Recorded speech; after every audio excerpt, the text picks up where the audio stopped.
అలాగే ఎనస్థీషియా చాలా క్రుషియల్ కదండీ! సర్జరీ విషయంలో. సో, ఎనస్థీషియాకి ఒక పేషెంట్ రెడీయా? కాదా? అన్న విషయం అంటే పేషెంట్స్ తెలుసుకోవాల్సిన విషయం ఏమిటి ఎనస్థీషియా గురించి?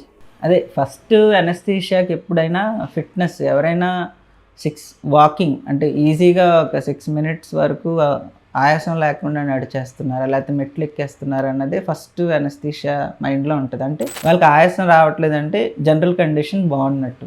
కానీ చాలామందికి ఈ 6 మినిట్ వాక్ టెస్ట్ చేయలేరు. లేకపోతే కొంచెం దూరం నడిచిన ఆయాసం వచ్చేస్తది. మెట్లెక్కిన ఆయాసం వస్తుంది. అన్నప్పుడు మనకి ముందుగానే తెలియాలి. అంటే అనస్థీషియా పరంగా అంటే వాళ్ళ ఊపిరితిత్తుల్లో అయినా లేకపోతే గుండెలోనో ఏదైనా ప్రాబ్లమ్ ఉంటేనే ఆయాసం వస్తుంది. సో, ఈ రెండిటిని ముందుగానే టెస్ట్ చేసి ఫిట్టా కాదా అన్నది చెప్తూ ఉంటారు. సో, పేషెంట్‌కి ఫస్ట్ క్రైటీరియా ఏంటంటే ఒకవేళ ఎవరైనా సెడెంటరీ లైఫ్ స్టైల్‌లో ఉన్నారనుకోండి, వాళ్ళు ముందు నుంచే కొంచెం వాకింగ్ హ్యాబిట్ చేసి వాళ్ళ పర్ఫార్మెన్స్ స్టేటస్‌ని కొంచెం ఇంప్రూవ్ చేయగలిగితే, అలాగే కొన్ని లంగ్ ఎక్సర్‌సైజెస్ ఉంటాయి. స్పైరోమీటర్ అంట బెలూన్ ఊదడం గానీ, లేకపోతే ఒక మెషిన్ ఉంటుంది స్పైరోమీటర్ చేయడం గానీ, ఇలా చేసినప్పుడు మన లంగ్ కెపాసిటీని బాగా ఇంప్రూవ్ చేస్తాం. అనస్థీషియాలో రకాలుంటాయి. జనరల్ అనస్థీషియా అంటాం, స్పైనల్ అనస్థీషియా అంటాం. ఈ జనరల్ అనస్థీషియాలో ఏంటంటే మనం కంప్లీట్‌గా బాడీని పారలైజ్ చేసేస్తాం. అంటే ఏ అవయవం కూడా పనిచేయదు.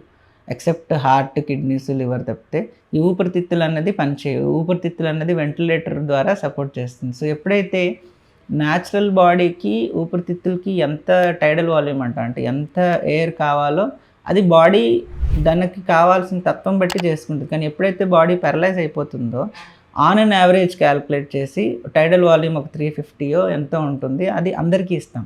సో, అది కొంతమందికి సరిపోకపోవచ్చు, అది మనకి మానిటర్‌లో అబ్జర్వ్ చేస్తూ ఉంటాం.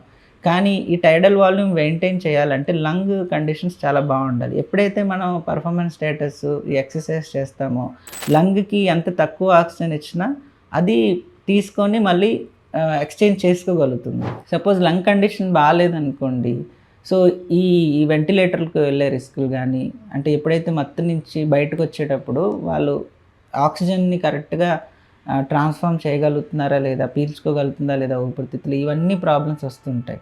సో, అందుకని ఫస్ట్ ఎప్పుడైనా అనస్థీషియా చెకప్‌కెళ్ళినప్పుడు ఎవరైనా హెల్తీగా ఇలా వాకింగ్ చేసి కొంచెం వాళ్ళ పర్ఫార్మెన్స్ స్టేటస్ ఇంప్రూవ్ చేసి, అలాగే లంగ్ స్పైరోమీటర్ చేసి లంగ్ కండిషన్ ఇంప్రూవ్ చేసుకుంటే కొంచెం సేఫ్‌గా మనం బయటపడే అవకాశాలుంటాయి.